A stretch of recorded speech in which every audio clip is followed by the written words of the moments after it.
Cheki. Na jushaisikia story udai ati mse aliinvent M-Pesa ati aliuza do kidogo VZ. But shaijiuliza kama hiyo ni ukweli ama ni story za jaba. Safaricom ilianza 1993 kama department kwa Kenya Post and Telecommunications. In the year 2000, Vodafone ilibuy 40% of Safaricom na ikachukua management. Wakapush mboka, Michael Joseph akiwa CEO wa Safaricom. In 2005, M-Pesa ikaanza. Haikuwa form ya mse mmoja, ilikuwa project ya Vodafone na Safaricom. Nick Hughes, jamaa wa Vodafone, alikama up na idea ya kutumia simu kulipa loans. Department for International Development ya UK ikatoa funding.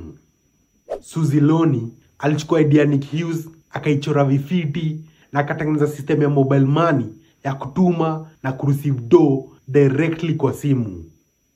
In 2007, M-Pesa ikakuwa officially launched. Sahi M-Pesa imefika 18 years old, iko legal age ya kuvote, kuendesha gari na kukata maji. As of today, Vodafone ina own 40% of Safaricom, Gava ya Kenya 35% na 25% iko publicly traded.